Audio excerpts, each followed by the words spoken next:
So what would actually happen if you completely gave up sugar for 2 weeks? Let's dive right in. The first thing you would notice is the shape of your face would change. It would go from being more roundish or puffy to a thinner face, like even with my face. You can see this before and after. My face actually was roundish and now it's not. So you'll see it in your face and you'll definitely see it in your midsection. So the reason why you'll lose fat in the midsection is because your liver is releasing fat. When you cut out sugar, the body is now forced to live off fat fuel because sugar and fat fuel are the only two fuel sources in the body. And given the choice, the body always will burn sugar over fat. When you cut that sugar out, you're left only with the fat fuel, forcing your body to use up the fat reserves, starting with your liver. All right, the second thing that's going to happen, there's four main organs that are going to be affected when you cut out sugar more than other organs, okay? Your eyes are definitely going to improve. You'll have less blurriness. You'll see better. You see, the eyes are very sensitive to sugar. This is why diabetics develop a condition called diabetic retinopathy, okay? Destruction of the retina. That's the main nerve in the back of the eye. So your eyes will improve. The kidneys will improve. The kidney is another organ that gets hammered with too much sugar. This is why you might end up with sugar in the urine or protein in the urine, because the sugar is creating a lot of inflammation and kind of rusting out the pipes, like your blood vessels that go right through the kidney to be filtered. And this is what is called diabetic nephropathy. Neph meaning nephron, which is the little filtering things in your kidney. So basically you'll have better kidney function. And then we have your arteries. If there's too much sugar, they call that diabetic artery disease or vascular disease. And so when you cut the sugar out, the inflammation in your arteries, all that rusting effect by that excess glucose will kind of start healing again. And because sugar not only converts to fat, but cholesterol too, you'll see your cholesterol values improve dramatically. Then we get to the nerves and the brain. When you decrease sugar out of your diet, your nerves start healing up. If you have a diabetic condition called peripheral neuropathy, where the ends of your nerves in the bottom of your feet are being destroyed, that will start going away. But also, since there's a lot of nerves in your brain starts healing. And there's two main things in the brain that will improve. First, cognitive function. So your memory is better, your focus is better, and your concentration is much better. You're going to find that your mood is just completely changed. You're going to be much happier. Mind-blowing to me. And I'm trying to understand this. Like diabetes, for example, right? What is diabetes? That is a disease of too much sugar in your blood, right? The obvious approach would be to eat less sugar if you're diabetic, right? I mean, if diabetes is too much sugar in the blood, why not decrease the sugar in your blood? But maybe I'm missing something, because if you look this up medically, you look at what causes diabetes, they're going to say two things: lifestyle and genetics, okay? And with lifestyle, they say it could be obesity, it could be a lack of exercise, or, and this is a good one, urbanization, okay? I guess moving to the city will increase your risk of becoming a diabetic, but they're not mentioning too much dietary sugar. It's just wild to me. Instead, they say it's eating too much saturated fat, but that data has been completely debunked. And I will put a couple things down below you can check out. If you still had even a hint of thought that it's the saturated fat, it's not, it's the carbs. And then when you dig a little bit further regarding the poor diet, they actually tell you to maintain high levels of grains in your diet. Now, they will say whole grains, but even whole grains are like 85% carbohydrates. Maybe you can help me out. I don't know if it's just obvious to me or why other people are not getting this, but it's just so simple. You cut the sugar out if you have diabetes. All right, the next thing you're going to notice is you're going to get up a lot less during the night to pee, okay? Why is that? Because water follows sugar, okay? So if you're eating sugar and it's going through your blood, and it's getting filtered to the kidney, you're going to find that that's going to trigger more urination, especially at night. And one simple solution is just to start cutting out the sugar, and you will find you're going to get up a lot less during the night. I mean, when I was in practice, I've had people get up 10 times a night to pee. And all we did is cut the sugar out, and they slept through the entire night. Now, it does take a few weeks, but to salvage your sleep is so important. All right, the next thing that's going to improve is your energy. Well, like I said before, there's two types of fuel you can run your body on: sugar and fat. When you give up the sugar, your body is forced to burn your fat. Well, guess what? Your body has a lot more calories from fat than sugar. And I'm talking about stored sugar and stored fat.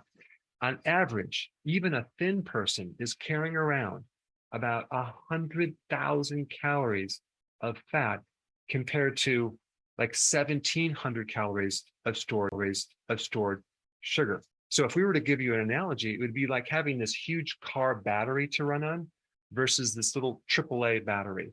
If you're going to run your entire body on this little AAA battery, you're going to be constantly hungry, craving, ups and down with your energy.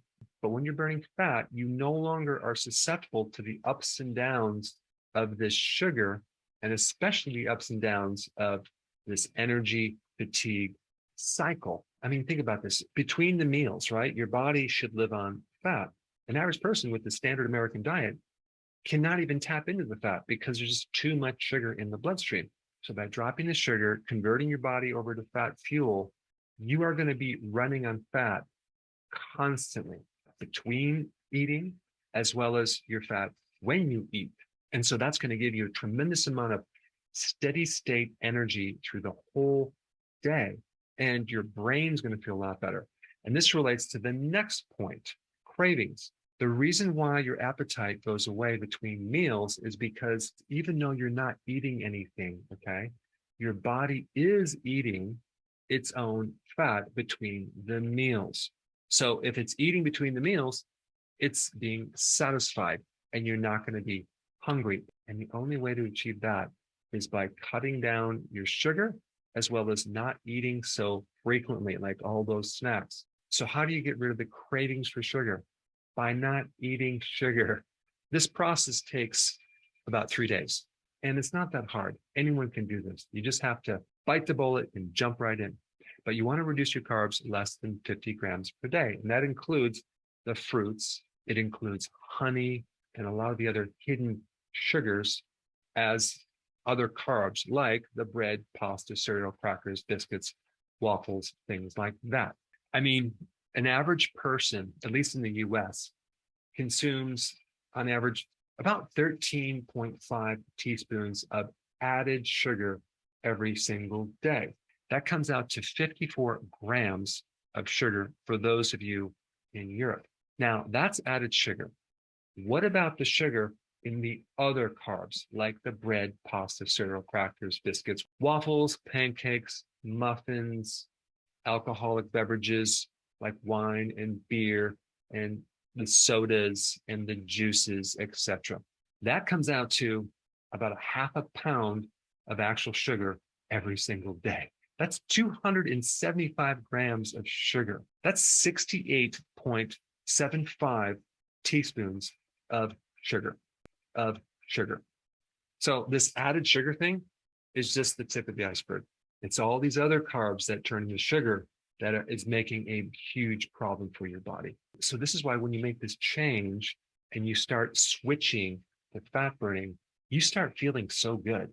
I mean, just the improvements in your mood and cognitive improvements is just going to be amazing. You're just going to feel really good. Not to mention look a lot better with your clothes fitting better, your face not so round, and not craving sugar.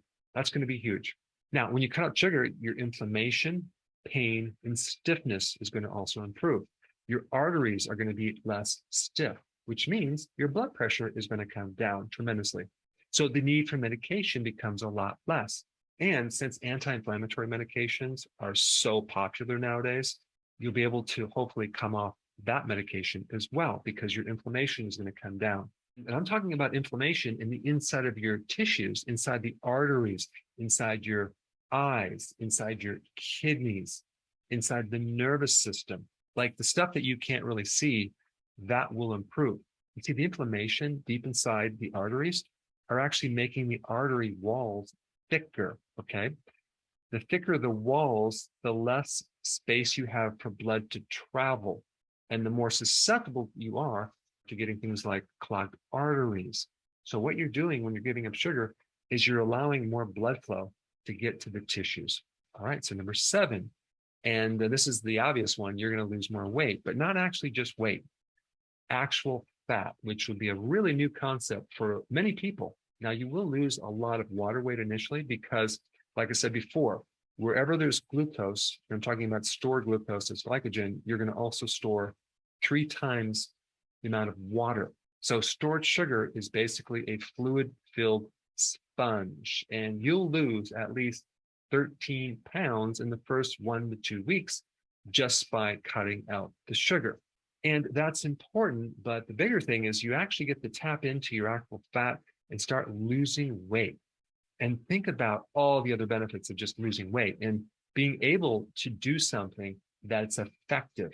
If you try to do a diet with too many carbs, boy, you're just going uphill, not to mention trying to lose weight with all the cravings and the hunger. It's going to be torture and impossible to do it any period of time. I mean, I think for some people, they may not know this, but carbs convert to fat and cholesterol, okay? Most of the fat in your liver has came from carbohydrates. And I'm not talking about salad carbohydrates. I'm talking about the grains, the breads, the pasta, the starch, potatoes, etc. All right, the next benefit is your skin. Your acne is going to improve. Your dermatitis, like the red rashes on the skin, will improve because we're basically dropping inflammation everywhere, including on your skin. In fact, that's one of the things that changes the shape of your face because there's less inflammation and puffiness around your eyes, around your cheeks.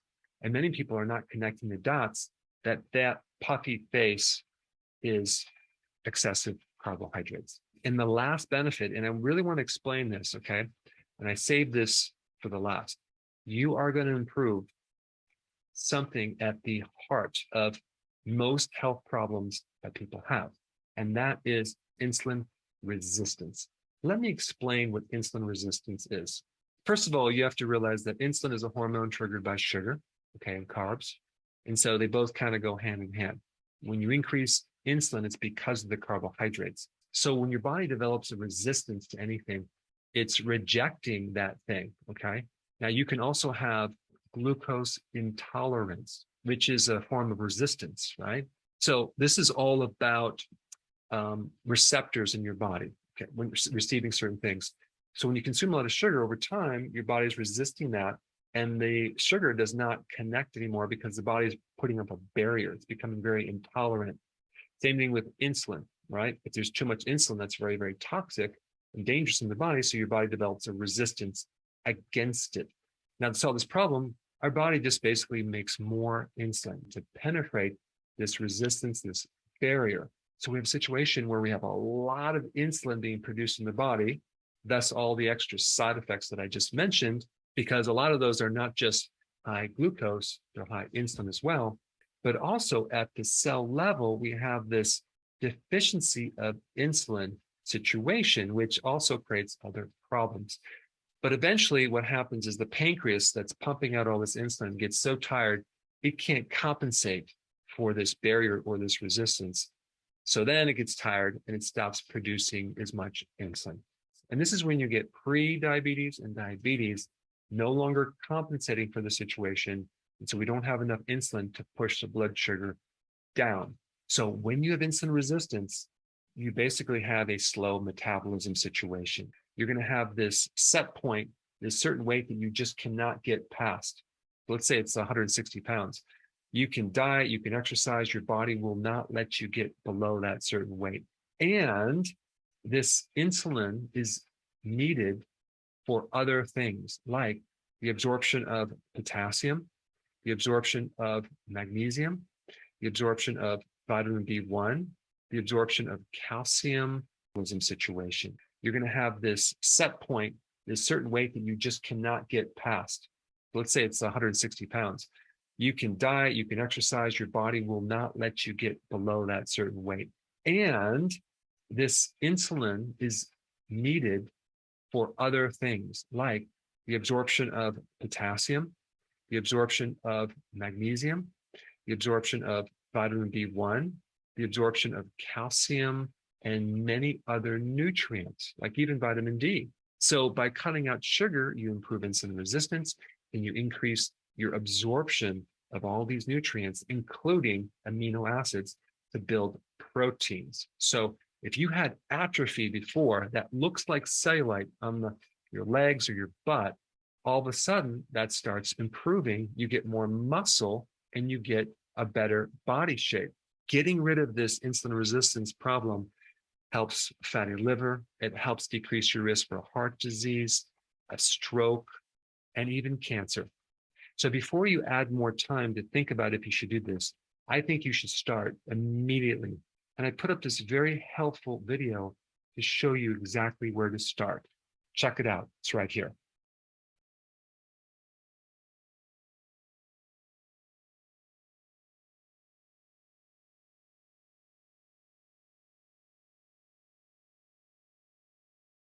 Calcium and many other nutrients, like even vitamin D. So by cutting out sugar, you improve insulin resistance and you increase your absorption of all these nutrients, including amino acids, to build proteins. So if you had atrophy before that looks like cellulite on your legs or your butt, all of a sudden that starts improving. You get more muscle and you get a better body shape.